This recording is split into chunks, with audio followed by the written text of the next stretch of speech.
Thank you, Chief Justice.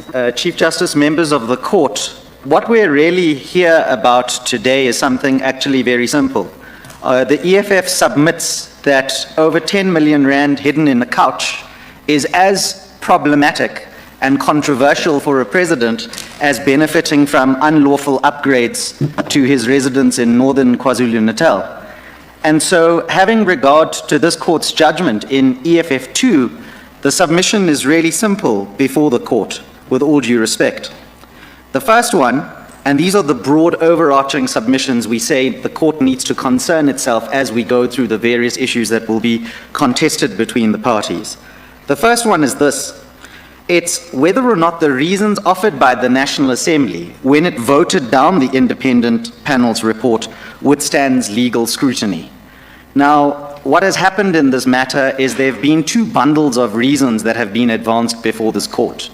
The first bundle of reasons are those reasons that were given at the time by then Minister of Justice, Minister Lamola, in the House and is recorded in Hansard. That is, can be found at EFF Annexure 6, which runs on to 2 volumes, if I'm not mistaken, and I'll take the court there in due course. And effectively, what Minister Lamola's reasons are is that the panel misconstrued the threshold it had to apply. And he, and developed by our learned friends for the ANC in argument, seek to draw this distinction between sufficient information, and prima facie evidence for the purposes of an impeachment motion. And what we will submit to you, and when the court considers this argument, is that insofar as that is a reason as to vote down the report, it's not a legally cognizable reason.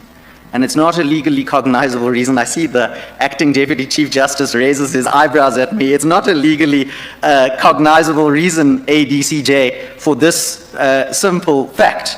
And that is that there is binding authority which tells you that prima facie evidence exists on a spectrum, and that the objective to find prima facie evidence for the purpose of a motion is not to subject the initial sifting mechanism done by the panel to the same threshold as actual guilt. It's something lower than that. And to the extent that the panel engaged with sufficient information and prima facie evidence, the panel discharged its responsibility accordingly. And that's why that reason, insofar as that is the principal reason in front of you is concerned, that's no reason at all. There are some reasons which have been introduced, particularly by the President and the ANC in this matter, where they've talked about various things being, which I am loosely going to say, they characterize as the report being fundamentally flawed. They actually use that phrase in their pleadings and in their heads of argument at various points. And the argument, as we understand it, seems to be that never mind the sufficient information versus prima facie evidence issue, which I've already addressed in passing, is that this report was so fundamentally flawed that it had to be voted down because of how nonsensical or misconstrued or misapplied it was. And what we say is that it's trite that those reasons which find their way before this court, not in Mr. Lamola's words when given in the House, but under Mr. Figile Mbalula, the Secretary General of the ANC's answering affidavit filed in this court, that's an ex post facto justification, and that's too little too late. And in any event, even if those reasons were competently in front of the court, which they aren't, because the court will know that none of the respondents seek a collateral challenge of the report in any way whatsoever, that those reasons cannot be relied on the court to justify the National Assembly's reasons for voting in the way it did at the time that it did so. So that's the issue of whether or not the reasons are sufficient in the context of that debate, and that implicates all sorts of other underlying issues like rationality of the decision and so on, and I'll develop those in a short period of time. The second overarching consideration that we say is important for this court to bear binding. So the second one I'm going to move on to is the issue of declaratory relief. Can I just say this about declaratory relief? Because how the debate has unfolded before the court is in this way. On the one hand, what we say on behalf of the EFF is this is a declaratory application. It's a classic 1721A, 1721B type of application, which this court will know from Rail Action Commuters Group, I beg your pardon, is a flexible remedy that has the ability to apply to a wide variety of situations, including ones where a review may be competent. But just because there might be some overlap between a declarator application and a review application doesn't mean that a litigant is forced necessarily to choose one or the other. And particularly in circumstances here where there's no subsidiarity issue, such as Paja standing in our way, then we say that that distinction is even less cogent in the context of this debate because of the way in which the court has already understood declarator applications to apply. And may I just make this point about declarator applications? The court will know that we rely on the Naptosa judgment, which, if I'm not mistaken, is a full court judgment from the Western Cape High Court. And what the full court there says about this review declarator distinction is it says the following.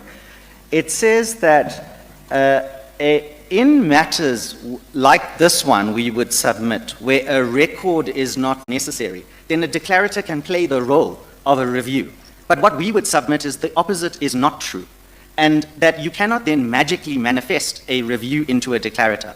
So why I'm saying all of this is because to the extent that our learned friends think that there's some magic in this distinction and that they can non-suit us because we chose a declarator as opposed to a review, we say with all due respect that's neither here nor there, that distinction is a false one. And to the extent that they advance that, there's no cogent argument which suggests that this somehow falls outside the scope of what a declarator is interested in. The court will very well know from Cordian trading what the two-part test is for a declarator application. The first one is the decision regarding the contest of rights and future and contingent rights. We say we tick that box. And then the second leg is whether or not the court should grant the remedy in its discretion. We say we tick that box as well for the reasons that exist on the papers. So insofar as this argument is overly emphatic about the modality is concerned, modality of declarator versus review, we say that that's really not the end of the debate. In fact, it's not the true debate at all. And to the extent that the debate needs to be answered, the answer is that this is perfectly competent for a declarator application to do. Let me then go to my next topic in oral argument. And perhaps what is an appropriate thing to say to the court now is that as I'm developing my oral argument, I'm obviously emphasizing some issues over others. That's not to say I abandon any of my written submissions, and when the floodgates open for the court to ask questions, I will obviously have to defend everything that's on paper and not just what I said in my oral argument. But let's just talk about the rules, because this speaks to the lawfulness of the decision. It's an important thing that I need to clarify for the court right at the very outset, because what the respondents variously do is they overemphasize the case against us. What they say we're asking this court to do is we're asking this court to sit as the impeachment body, and we're inviting the court to make findings that will make its judgment equivalent to the impeachment body. That's absolutely not what we're doing. The National Assembly, in terms of Section 89 of the Constitution, is the body that will ultimately impeach the president. That is not contentious, and the EFF is not asking for anything different. Instead, what we have to bear in mind is, following on from EFF 2, the National Assembly chose to create a mechanism that gave expression to its accountability obligation. And there are three levels to that rule. The first one is the referral of the complaint to the independent panel, and the independent panel doesn't have an open discretion to consider oral evidence and the like. It only considers written evidence. And when it considers the written evidence, it answers only one question. Is there a prima facie case to answer? Now, why that's relevant is because before you can go to the second level of the National Assembly's rule, which is a referral to the impeachment committee, the National Assembly itself has not retained some kind of overarching discretion that allows it to engage the panel's report beyond the content of the panel's report. And indeed, what we would suggest is that the ANC in particular, and the president's attempts to sneak in what we will call traditional review grounds into their answering affidavit to try and evidence how bad this report was, violates or misunderstands and therefore violates the role to be played by the National Assembly at the point of when prima facie evidence is considered. because the National Assembly, by electing to adopt that rule, fettered its otherwise very wide discretion to do whatever it wanted to and limited itself only to consider whether there is prima facie evidence or there isn't prima facie evidence. So all the other reasons that are in front of you in terms of the rule are incompetent reasons because they're not reasons at all. And to the extent that the only reason in front of the court is this alleged distinction between sufficient and prima facie, we say is no reason at all for the reasons I've already given you. So to the extent we are now in the world of questioning whether or not the National Assembly has given effect to its obligation or hasn't given effect to its obligation, that's what the court must bear in mind. At the preliminary stage of the investigation, all the National Assembly is asked to do is to vote yea or nay, does prima facie evidence exist? And we say that for the reason that the National Assembly chose, they chose the wrong reason, and the consequence is that the vote to vote down the panel's report is an unlawful outcome because of the misapplication. And can I just say, whilst I'm on the subject and noting the time ticks quite quickly, this is not something new. Some of the members of the court may be familiar with the DA versus SABC litigation in the time of the public protector before this court confirmed that the public protector's reports are binding. You will remember that in the High Court in that matter, Justice Skippers, when he was in the High Court, effectively said that a recipient of a public protector's report would be entitled to depart from it if they had rational or reasonable grounds to do so. So in Justice Skippers' construction, there is no binding effect, and the repository or the recipient of the report could depart from that if they had other rational or reasonable grounds to do so. In English law, those are called the Wednesbury rules, which comes from the judgment of Bradley in the Court of Appeal.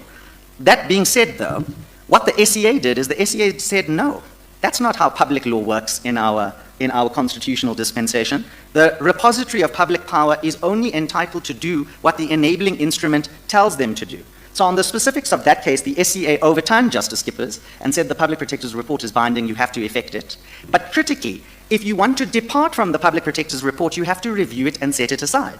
And that's what applies here. It's not open to the National Assembly to look at the panel's report which says there is prima facie evidence, there's a case to answer, and for the National Assembly in its wisdom to say, oh well, you didn't meet your mandate, you didn't follow your mandate, you didn't have oral evidence, you considered hearsay evidence, and all those kinds of reasons to rubbish the report. In circumstances where the reasons to rubbish those report misidentify what the panel was entitled to do at the time it did it, and consequently what the National Assembly was entitled to do when it received the panel's report. And so we would say that what we're asking for in this matter here is nothing too dissimilar from what the court has already done in matters like DA versus SABC, and understanding the interplay between a repository of public power and what they can and cannot do vis-a-vis the enabling statute. Can we just also say this then, regarding the rule and the reasons and what has come through? What we would just identify for the court is the following, and it's an interesting debate that has opened up between the EFF and the ANC, surprise, surprise. But the interesting debate is about what is the role of politics and political instruction in the context of the debate. Now, I have to answer this in a bifurcated way because you'll remember at the time the vote was taken on the floor of the House, politics didn't have a role to play. It was only the sufficient information versus prima facie issue which I've dealt with already. But what we know in terms of the ANC's answering affidavit is there's a myriad of averments made about how the ANC internally consulted, how they took legal opinions, how that legal opinion told them that there were various flaws in the rule, that they should stop the investigation pending the outcome of other investigations, and so on. And those were all from a political basis, because you'll remember they also say President Ramaphosa recused himself from the NEC discussion, the NWC discussion, and all those other discussions. Well, that's all fine and well. The short point is this, is that if there is a space in which the ANC's arguments that political instruction in a matter like this is permissible, then the ANC is confronted by what this court said in UDM, and that is that in an instance of a clash between an individual MP's political allegiance to their party and their constitutional obligation in terms of their oath of office, it is their oath that must succeed.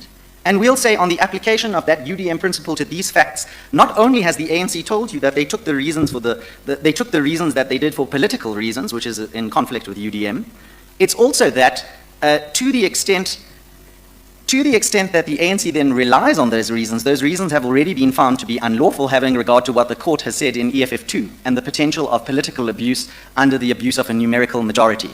So we would say that when the court comes to consider this question and reads UDM and EFF 2 together, that is what fundamentally undermines the argument that the reason and the conclusion reached is a justifiable one. And to the list of authorities, UDM as well as EFF2, we'd also add the 2 other parliament cases about the rules and numerical abuse, which is Mazibuko and Oriani Ambrosini, which this court is aware of. The principle that was vindicated in both of those matters is that where rights of MPs are subject to the will of the majority, the potential outcome is an unlawful one because the majority can rely on its numerical strength to undermine the role to be played by MPs. In Mazibuko, it was about the tabling of the motion of no confidence. In Oriani Ambrosini, it was about how a private member's bill comes out of committee onto the floor of the House. And the court there was emphatic that where those internal rules of Parliament seek to undermine the role to be played by MPs and Parliament itself, in terms of the Constitution, those rules are to be regarded with a high degree of skepticism because they threaten unlawfulness. And we say that that logic applies here in these proceedings. May I just refer the court to two sources of authority. The first one is that even though the Rule 129 at various points interchangeably uses sufficient information and prima facie evidence, we would say that that interchange is not objectionable. And the reason it's not objectionable is because of the Magwakwa authority that we've referred the court to. If the court has our heads of argument to hand, it's at internal page 31, para 114 of the EFF heads of argument, which says there are varying degrees of prima facie evidence. It can consist of incomplete evidence, for example, a single piece of circumstantial evidence. On the other hand, it may be strong prima facie evidence. Prima facie evidence at its weakest is sufficient evidence to institute a prosecution. So to the extent that there's this distinction between sufficient information and prima facie evidence, we say that it's not a distinction because these things exist on a spectrum. And to the extent that that argument is pushed at, we say, well, the Magwakwa authority is the fullest of answers.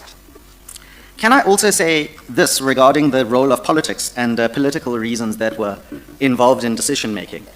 Now, there's some dispute regarding Minister Mantashe and his capacity as the ANC chairman, and did he threaten or didn't he threaten, and is the EFF being speculative about these things, and if so, can the court have any regard to that?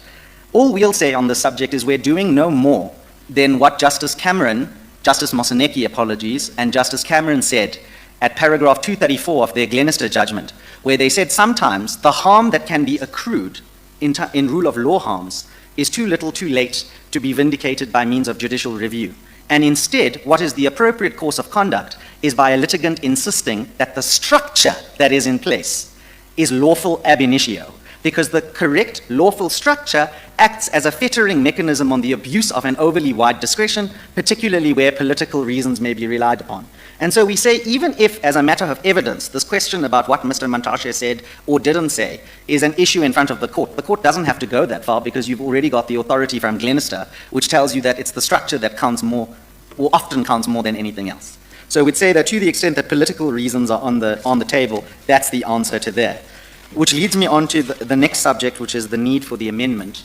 And with less than 3 minutes to spare. The need for the amendment we deal with on the papers. I'm not going to advance that at any given length. The short point about the need for the amendment is this. If Parliament is given an unfettered discretion in the way that it currently is, then cases like this, which we say are deserving cases, will be voted down. And either it will be voted down for spurious reasons, the distinction issue which I've dealt with already, or political reasons, which we learnt about through the ANC's affidavit. And unless that discretion is therefore constrained, and you know that in terms of the relief we seek 2 alternative amendment relief. It's either that the first stage becomes automatic, so in other words, where a panel says prima facie case box ticked, then that must automatically go to the committee, and the committee decides innocence or guilt. Or we say that Parliament must go and amend the rule to include factors, because those factors will then appropriately fetter the discretion that Parliament brings to bear when it makes this decision. So that's the amendment, really, in a nutshell. And then if I may just talk about remedy in the last few minutes that I have remaining, the court will know that there are, again, two alternative effective pieces of relief that we seek in the context of this report, resolution, and decision. The one, which is perhaps the slightly more controversial one, is the substitution relief. And there, the argument against us, I see Justice Matopo is smiling, where the argument against us is that this is an unlawful breach of the separation of powers. We say that that's not correct. All the court is doing is it's using the same kind of substitution parameters that exist in other matters where the court substitutes in order to reach that particular outcome. But of course, if the court is not minded then to grant the substitution relief because of the separation of powers concern, which we say with respect is no concern at all, then we ask that the matter be referred for a de novo decision. And insofar as there might be any alleged problem with both of those issues are concerned, we've already addressed that on the papers to say that when the decision like that is set aside, the status quo ex ante is what is restored, which means that the 7th Parliament is as good as a position to determine the motion as the 6th one, because it's not the identity of the decision maker that matters, it's the decision maker themselves being in the same position to make that determination. And then lastly, on the issue of costs, we ask Biowatch. Chief Justice, those are my submissions.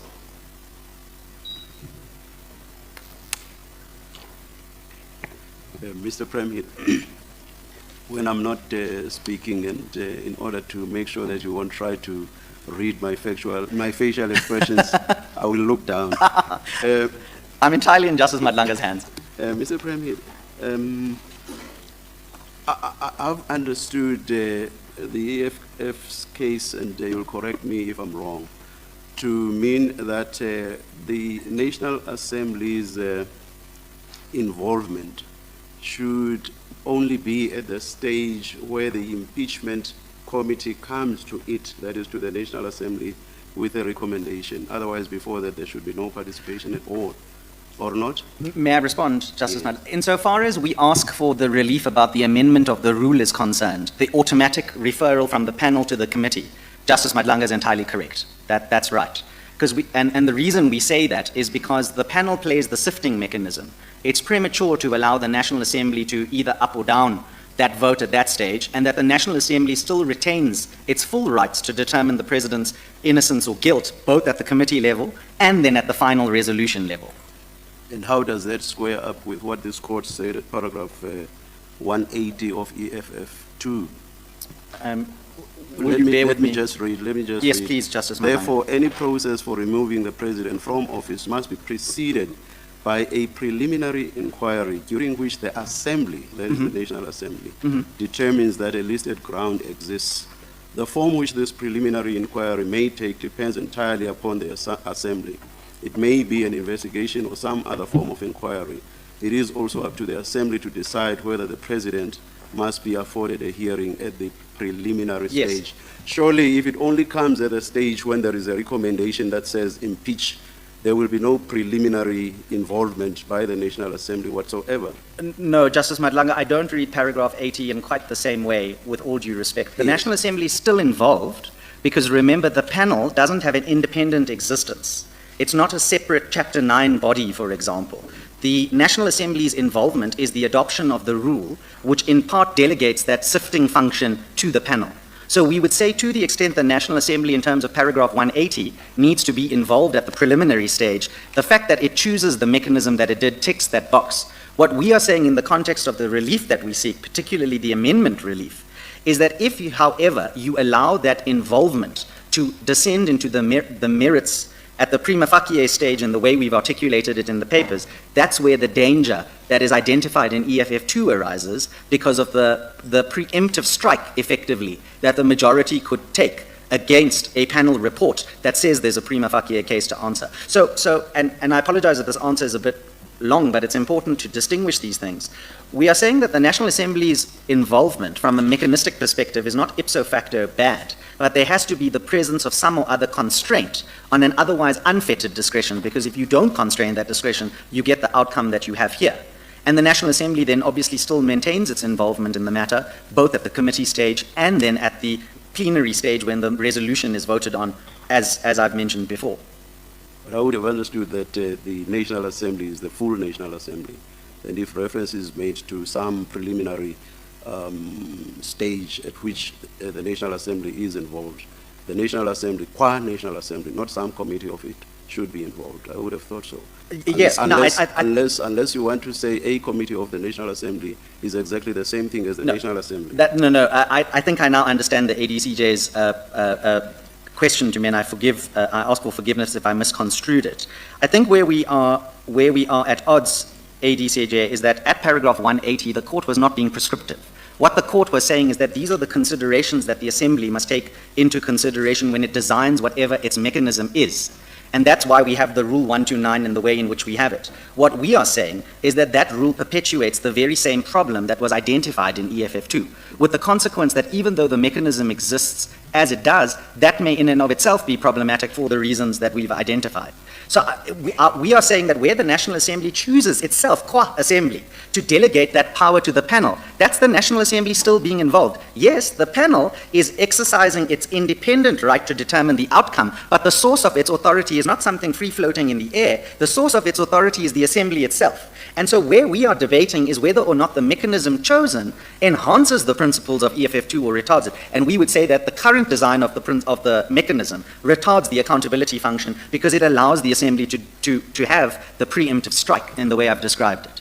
Now let's test your argument on the political shenanigans that you say a majority party would engage in to protect its leader. Yes. Why can't that, or why won't that happen even at the late stage that you advocate, the last stage that you advocate? Yeah, it will still happen. No, so what's the difference? No, I fully agree. But may I answer this in two ways? Insofar as the mechanism that is chosen is concerned, we would simply say that there is, on a proper reading, a degree of fettering, but to counteract the potential of interference, the rule needs to be more explicit in terms of how it counteracts that potential for political interference. So either that it's the automatic referral from the panel to the committee, or when the National Assembly decides on the panel's report, its decision is not one framed in the widest possible terms as a discretion, but is specified in terms of factors that the Assembly itself chooses, which would limit the ability to exercise that discretion. So that's the first point. The second point then is as this decision, as this report makes its way through the decision-making chain, what that means is the ability for the National Assembly to rely on these political reasons to vote down a report or vote down a resolution or a recommendation at the end stage is concomitantly lowered because of the proper filtering mechanism that is being played by both the panel and the committee on the proper operation of the rule. Now, I suppose in the worst case scenario, Justice Madlanga, the difficulty I have is this, is let's just say the panel did its job, it found a prima facie case to answer. By some miracle, the majority in the National Assembly said, yes, okay, send it to the committee. The committee then has a full hearing where it tests hearsay evidence, it cross-examines, it does all of those wonderful fair trial rights that it's supposed to do. And the committee itself then says, yes, we think that this president needs to be impeached. And then it goes to the National Assembly, and the National Assembly says, no, this is absolute rubbish. We're going to not impeach this president. That has no ouster effect on this court's ability to test the lawfulness of those reasons. So even if my limited application, if I call it that, is aimed only at that first leg, what happens at the panel report? If the National Assembly were to take an adverse or an opposite reason, and it was evident that there was some or other concern regarding the lawfulness of those reasons, then that would be justiciable in front of this court, as this court has repeatedly done in EFF2 and EFF1 and in a myriad of other matters where it's invalidated conduct on the basis that it's conflicted with constitutional principles. So I think it's important to disaggregate the decision as it goes up the chain to understand the fullness then of the argument that we're making. I don't know if that satisfies you, Justice Madlanga, but I'm willing to go again. Lastly, Mr. Premier, in oral argument, unless there's something I did not hear, yes. In oral argument, you use very soft language that talks about an amendment or the need for an amendment. Yes. I'm not altogether sure whether that's an amendment that flows from a declaration of unconstitutionality of the rule or what? Yes, it does. That we'd say is the 1721B relief that the court is entitled to give. That's the relief flowing from the declaration of unconstitutionality. Correct. And just for clarity, against what constitutional provision do you measure the unconstitutionality? Justice Madlanga, could I ask for clarity? Against what constitutional provision do you measure the unconstitutionality? What I mean is, if you say this conduct is unconstitutional, yes. You will, for example, say, yes, because it breaches Section 9 of the Constitution I'm with you. For ABCD reasons. So against which constitutional provision? So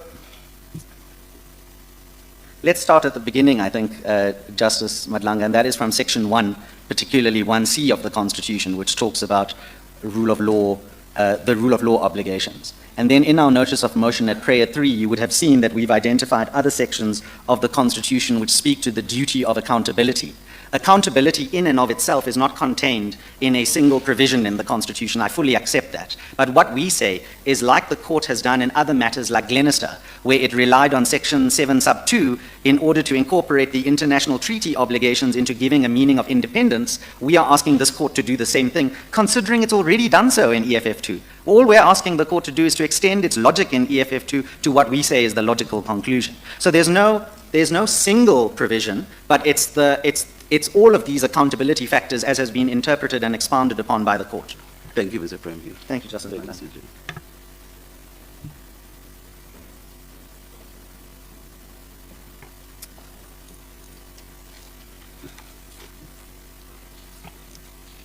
Mr. Premier. Mr. Premier, Oh, sorry. Go first.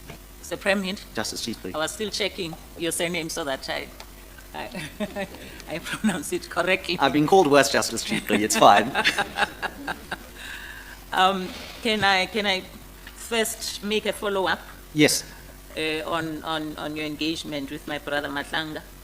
You were debating paragraph 180 180 of the EFF 2 of judgment. EFF 2. Yes, yes, Judge. Let's go back to 179 of EFF 2. 179. Yes, the paragraph before that. Yes, Judge, I'm there. The first sentence, Yes, does it not say for the impeachment process to commence? yes, The assembly must Yes. have determined that one of the listed grounds exists. So if we adopt the approach or your invitation, or if we accept your invitation, then we would have to say we were wrong in paragraph 179.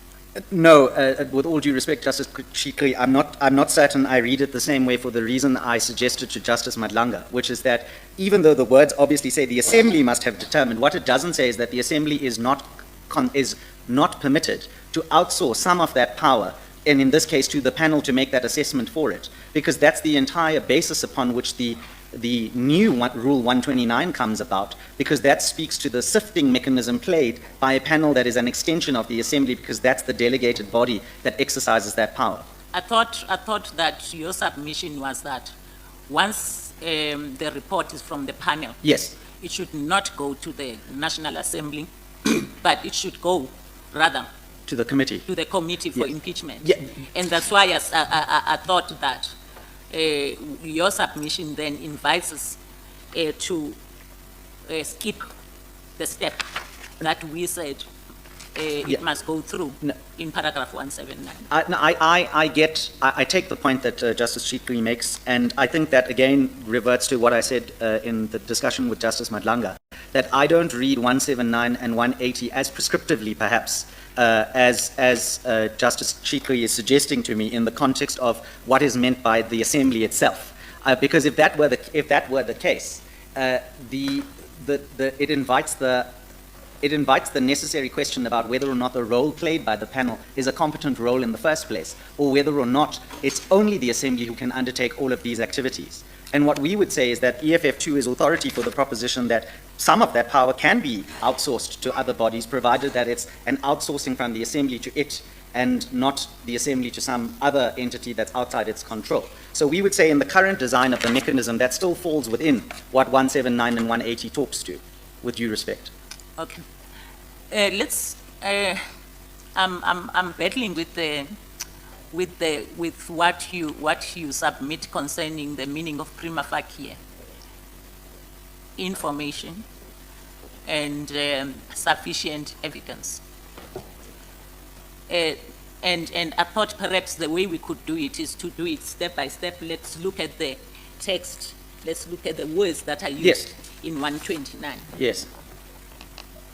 My understanding is that 129 says that it envisages that there should be a substantive motion, and that if on the basis of that substantive motion there is a substantive reason, there is a prima facie case to be met, because it uses prima facie, then a panel should be appointed. But when it comes to the powers of the panel, it does not use prima facie, it uses sufficient. Yes. And it doesn't just use sufficient, it also says evidence. Yes.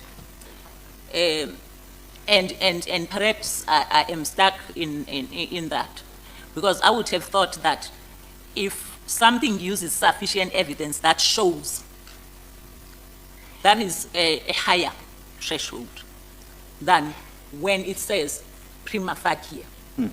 So if you can just assist me Yes. there, to try and show me that there is really no difference. You submitted there's no difference, but I'm still struggling with it.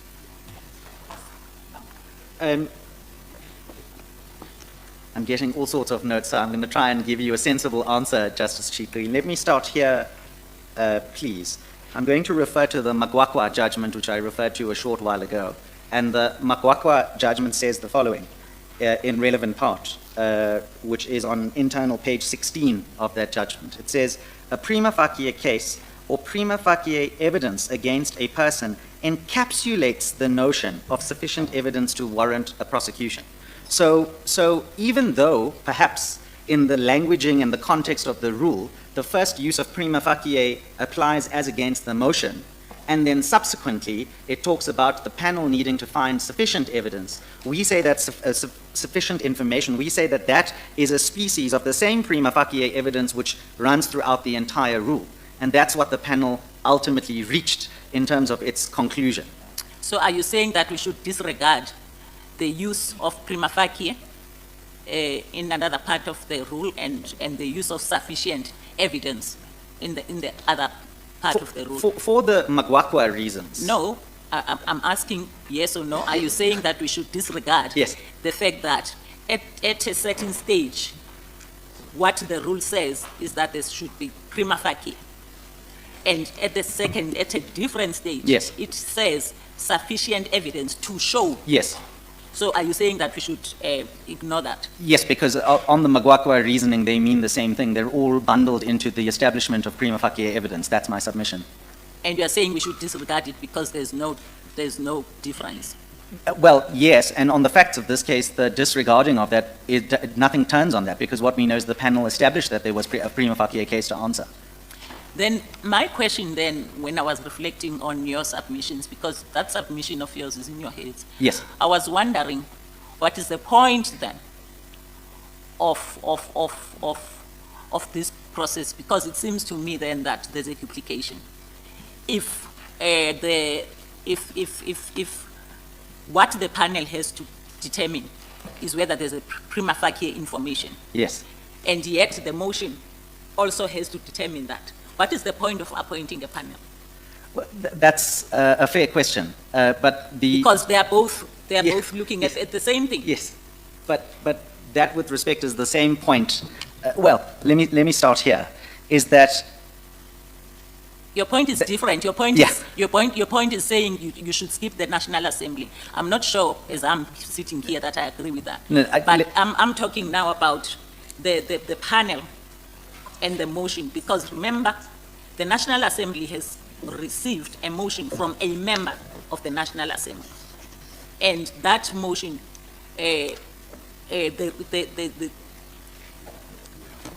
what the duty on it is that it must show prima facie that there is information.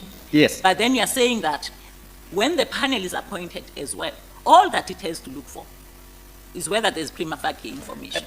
Justice Chikri, may I ask if you can, I don't know if you have it in front of you, but supplementary volume 1 of 2, at page 631 of that bundle, of that volume.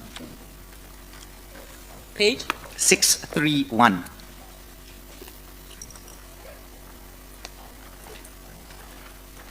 What I want to draw the court's attention to is the following. Firstly, towards the bottom of that page, around line 20, under the heading, Initiation of Section 89 Inquiry. The obligation when one has regard to prima facie evidence there is at 129, bracket 1, bracket small a.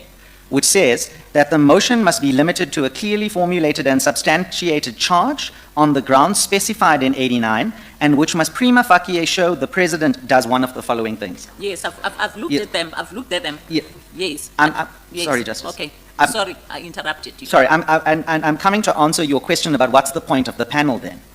If you turn over the page, once you have a prima facie motion that evidences the things in 129A, look at what happens in terms of 129B and 129C.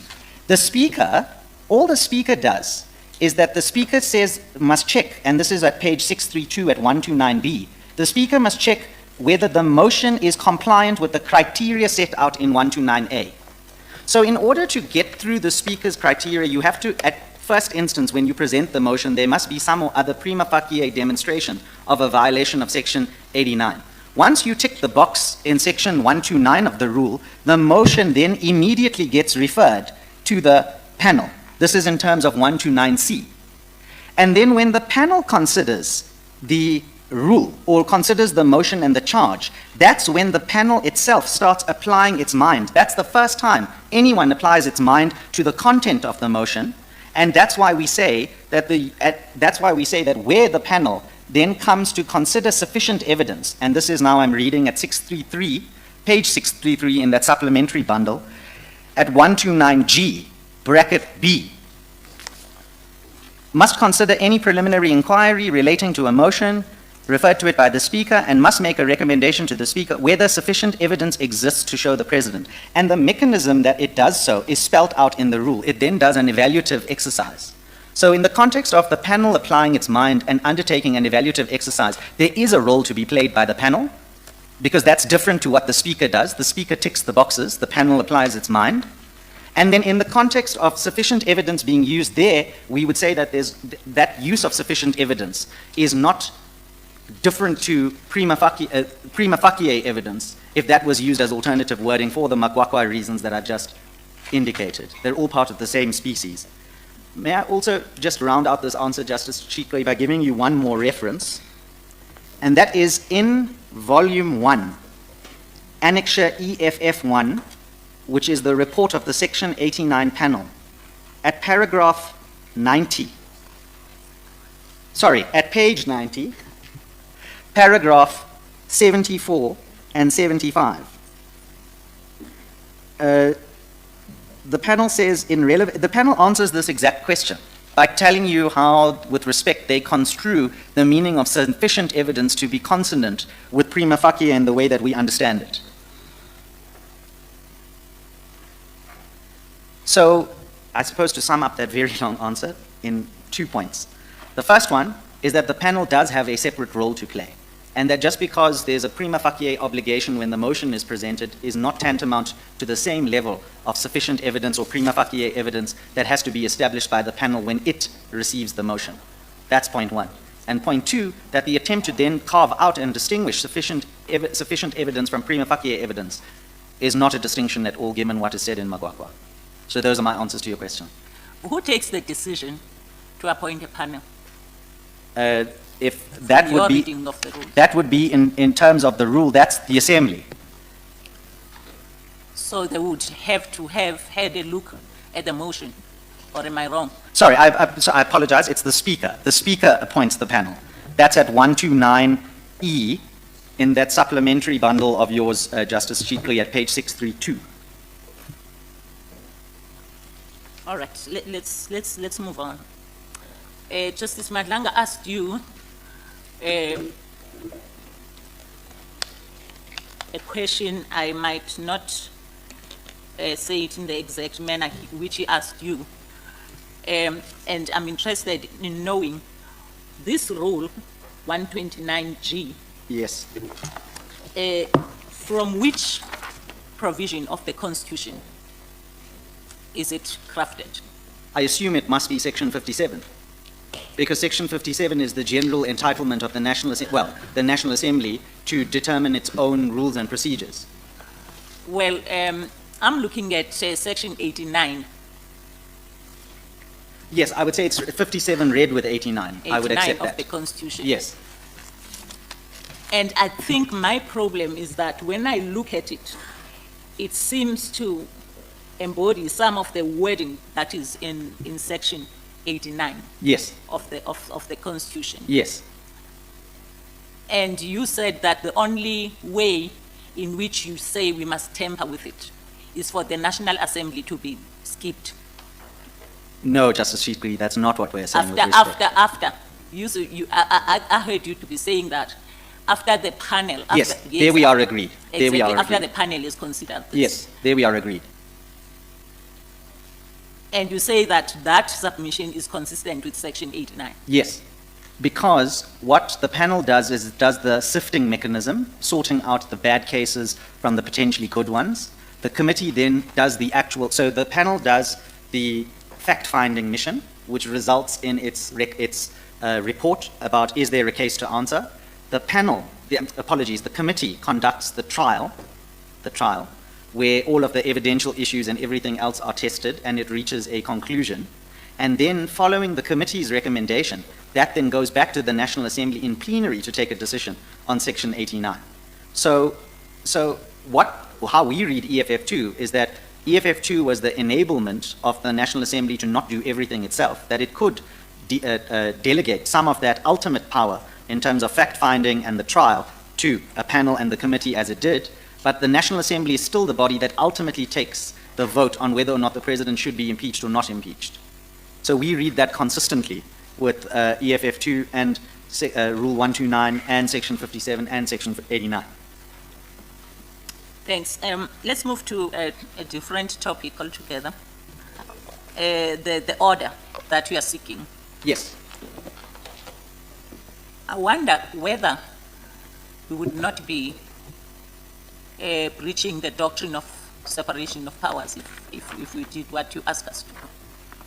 Well, which bit, I would ask Justice Sheetley, is it in your construction of the separation of powers, is it the entire order or is it specific elements of the order?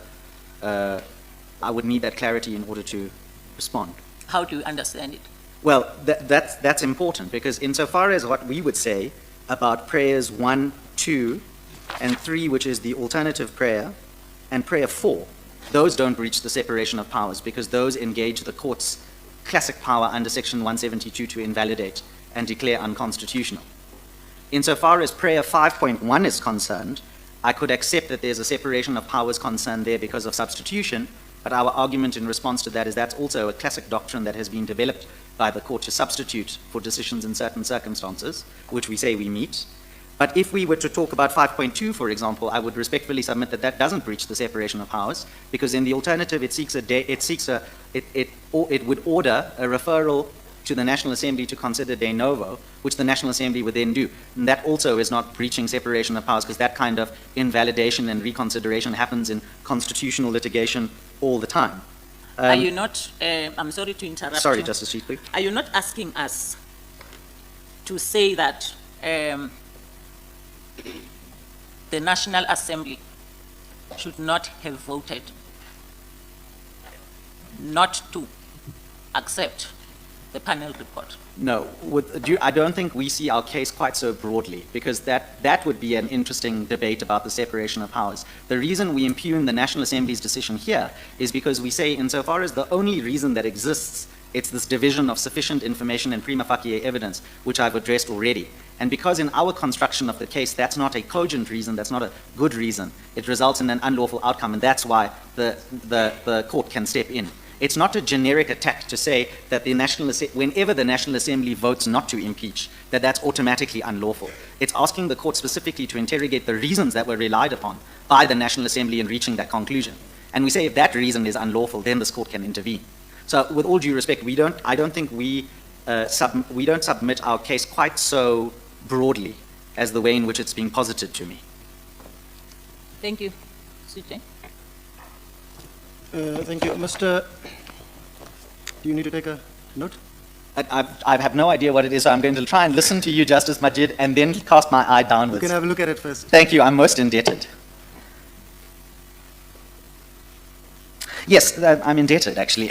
What I would say, Justice Sheetley, going back to the debate that we had, apologies, Justice Majid, is that obviously we can accept that the substitution relief per se might create a separation of powers anxiety, but that if the alternative relief was granted, which is to specify or enumerate factors that have to be taken into consideration when that decision is reached by the National Assembly, that would be sufficient for us, because that in some way goes towards fettering and limiting a potentially unfettered discretion which has the capacity of introducing political interference into the debate. Thank you. I have a number of problems with the applicant's case. Some of the ground has been covered, but there are more, I regret to say. And you know, in Greek mythology, there's the Hydra with the multiple heads. Yes. And the myth is that once you chop off a head, it regrows two others. Yes. I hope it doesn't happen in this case, but let's start with, at the beginning, with I delay. suppose two heads are better than none, Justice Majid. Or 6 in the case of my team. Unless you're the one trying to chop them off like Hercules was. Yes, no, absolutely. But let me start at the beginning about the delay in this case. Yes. Now, as I understand your case, and please correct me if I'm wrong, your Yep. case is this.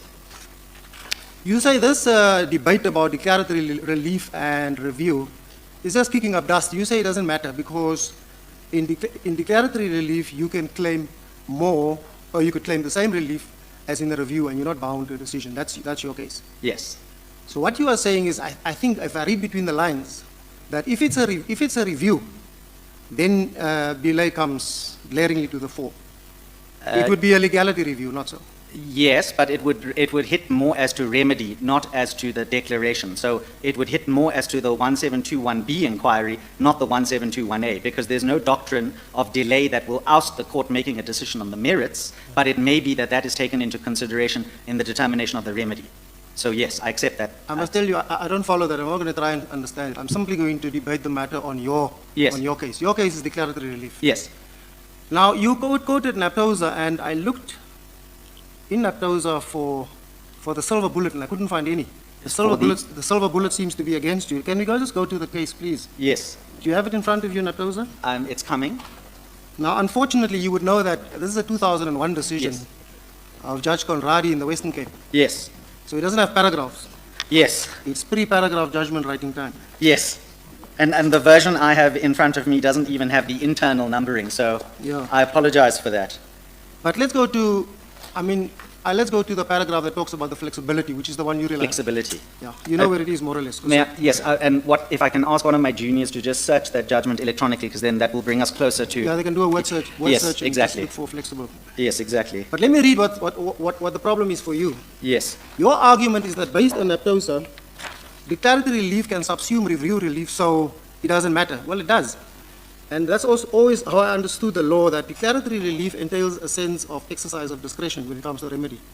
Absolutely. And their delay is one of the factors to be taken into In the account. context of remedy, absolutely. Because here the judge says, I consider that the substantial delay in bringing these proceedings, which was for declaratory, is another reason for exercising our discretion against the grant of a declaratory order. It says it is well-established law that undue delay may be taken into account in exercising a discretion as whether to grant an interdict or a mandamus, or to grant relief in review proceedings. And then he makes the point that you say it's a flexible remedy. Mm-hmm. But the point I'm making simply is this: can you and I agree that delay features even for your declaratory relief that you seek? Are you prepared to concede that? For remedy, yes. Yes. Yes, and that has not been, we've not suggested otherwise. What we have contended, though, unlike in reviews, delay can speak to whether or not the review should be adjudicated in the first place, which is not a remedy question. We accept that the delay might be factored in the context of remedy, but it doesn't allow the court to, what we would say, sidestep the merits issue, which is the 1721A point. Yeah. Well, I don't understand that answer, because if you say it's about remedy, doesn't it mean that you're not entitled to a remedy if you've delayed unreasonably? And let me immediately add why I'm saying this. It's not only delay. This seems to be a classical Van Wyk versus Unitas hospital case, because here you have a delay. And please, I'm putting the case as I see it. Yes. Mr. Pyramid, please feel free to correct me where I go astray. I'm indebted. You have a 14-month delay Yes. on the papers. Yes. Undisputed. Yes.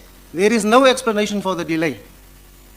Yes. And third, most importantly, there's an argument, which I'd like to hear you on, because you didn't address it at all in your uninterrupted time, that once the 6th Parliament has dissolved, Yes. Section 49 and Rule 351 of the NA rule says, Parliament, 6th Parliament, your life is over. And that is the problem that I have Sure. with the case, a la Unitas versus, Van Wyk versus Unitas Hospital.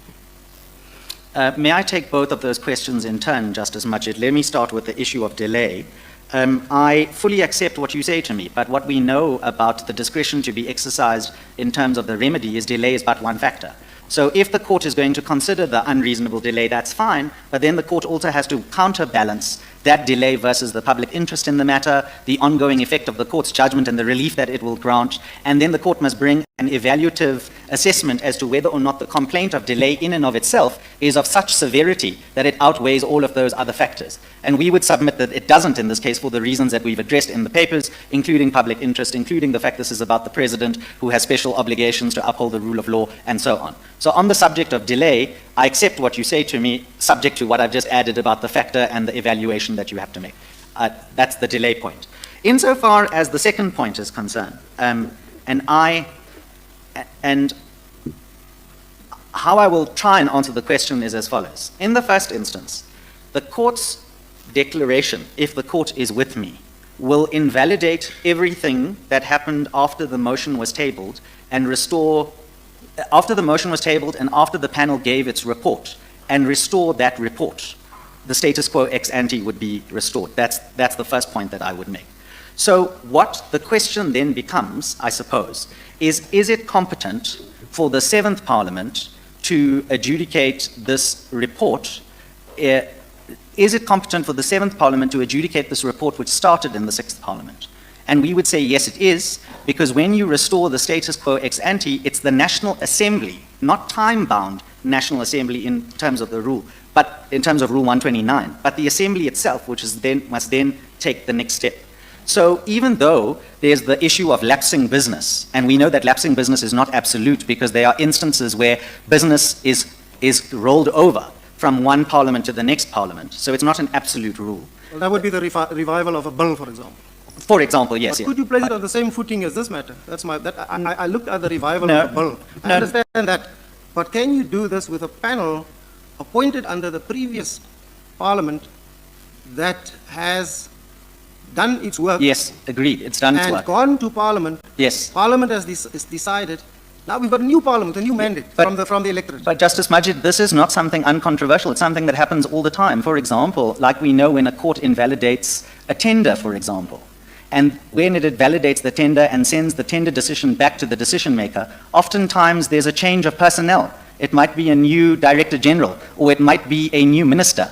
The obligation does not attach to the individual occupant of the office. It attaches to the obligation to discharge the accountability function here to the Assembly itself. So we would say that in terms of what we are asking the court to do is nothing novel, and in fact only serves to emphasize the Assembly's obligation to discharge its accountability function.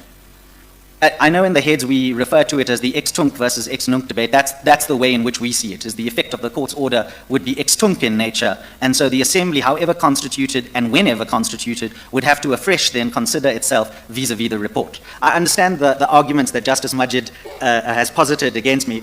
Those are as far as I can take it on that particular point. I must just correct you. I'm not arguing the case. I'm Yes. trying to figure it out. Positing the arguments, I should say. Well, I want to tell you that we must compare apples with apples. It's one thing to talk of a tender which has been set aside and goes to another differently constituted adjudication committee. But here we're talking about the highest office in the land. Correct. Facing impeachment. And impeachment is not just, the end of a career. It means that you lose all your benefits. Correct. And it's a very serious matter, and that is why in this court, EFF 2 said there need to be procedures in place. Correct. And they need to be complied with properly. And the National Assembly has the last say. That's the most important. Correct. Yeah. So I just want to get that out of the way. Now, I want to move on just to something else. And just to interpose and in brackets say that, I've listened to the debate between you and my brother Matlanga and my sister Tsiki. And I read Makwakwa. Makwakwa are the people who fled from Lesotho after the coup d'etat. And then there was an application for extradition. Yes. The magistrate granted the extradition. Yes. And one of the things he had to consider was the prima facie grounds on which to grant the extradition. Yes. And in that context, Judge Musi, with whom Judge van der Merwe concurred, said, well, prima facie evidence means there's sufficient evidence for the warrant, for the extradition to be done back to Lesotho for them to be charged. Now, I mean, no disrespect to those judges, but in the context of that case, it's an understandable thing to say, well, prima facie evidence means sufficient evidence. Here, it's different. There are phases. The first phase we know is the member of the ATM comes to Parliament, says, here's a motion, and I contend there's prima facie evidence of these serious gross violations. Speaker looks at it, Speaker said, I agree with you, there's prima facie evidence. But now when it goes to the impeachment panel, this is a full-blown inquiry. It's headed by a former Chief Justice nogal, prominent senior counsel, well-respected retired judge. If I may say so, and I say, mean no disrespect, it's a heavyweight panel. Yes. But the panel now gets told, you must look for sufficient evidence. The threshold is higher, Mr. Premier, as I understand it, because it's no longer a question of whether we should set in motion the proceedings of an impeachment, of an inquiry into impeachment. It's now whether there is basis now for Parliament to decide on impeachment, which is a far more serious thing than to say to the police, investigate if there's enough evidence to arrest, and then the prosecutor must decide whether to prosecute. It's almost those two phases. Yes. So it's almost like the police. Yes. The complainant comes to the police station. The leader of the ATM comes to Parliament. There is a complaint. Police look at this and says, well, there's prima facie evidence, there's enough here to arrest. But when the prosecutor must decide whether to prosecute, it is prima facie, but it is a different threshold. So isn't there two different thresholds? And that is why the legislature in its rules calculatedly use these two different terms, prima facie and sufficient evidence. I can't understand how it means the same thing. So may I just pick up on the example that Justice Majid uses? That's exactly correct. And that's why we say that the way in which Parliament voted down the report ultimately is premature and constitutes a preemptive strike, because it didn't consider the correct question in front of the panel, which was about the existence of this prima facie evidence. So we agree on the proper interplay between what the Speaker does, what the panel does, what the committee does, and what the National Assembly ultimately does. The analogy of police complaint prosecutor is exactly right. That's what it's concerned with. Is there a case to answer? So insofar as the analogy is concerned, I adopt it, because with all due respect, we submit it makes our case. On the specifics, though, of what the panel had to consider, may I give a reference, if I could? I'm looking at volume 1, page 34 of the founding affidavit, paragraph 109.2.5. The panel wasn't blind to this issue. And what the panel said, and I'll read it out if it's of assistance to the court, it says, in the context of the scheme for the removal of the President from office, we construe the phrase whether sufficient evidence exists to mean whether, based on the information received, the President has a case to answer. Put differently, we construe the phrase to require the panel to determine whether there is a prima facie case against the President. So on the panel's own wording, it says we have cognition of what sufficient evidence constitutes. We interpret that to be no different to the prima facie standard, which is the Magwakwa reasons that we had articulated earlier. And it goes on to say it is not the function of the panel to inquire into whether the President is guilty of a serious violation of the Constitution or the law or serious misconduct. That is the function of the committee, which is empowered to investigate the matter fully, including summoning persons to give evidence before it or to produce documents and hold public hearings. So as against Justice Majid's understanding of sufficient information or sufficient evidence, there must be something more to answer in respect of the case. The panel on the facts tick that box for themselves and reach the conclusions that they did. And then what happens in front of the National Assembly is that is latched onto, with all due respect, by Minister Lamola, and the attempt to split out sufficient evidence and prima facie information arises, but which is no distinction at all, not only in the panel's words, but because of the Magwakwa reasons. So that's how we see it as having played out on the facts of the case. I want to leave that topic there because that kind of language, case to answer, is typical of a civil trial. That if you have prima facie evidence adduced by a plaintiff and you leave that unanswered as a defendant, you may find problems on the preponderance. Correct. Same with an accused. Yes. If he or she leaves that evidence of the state unanswered, may get past 174, yes, but may get convicted. But let's leave that there. I want to go to another. Justice Majid, may I say yes, that in terms of what you've just said to me, I agree with you, and where the testing of that evidence happens is in front of the committee. That's the way in which the rule envisages it to happen. So in our construction of the case, the panel draws the charge sheet, and then it goes to the committee where the competence or merits or otherwise of the underlying charges drawn by the panel is tested in front of the committee. And that's the point at which the President who is being investigated has their full fair trial rights available to them to mount whatever defense they want to mount. Yes, thank you. Thank you.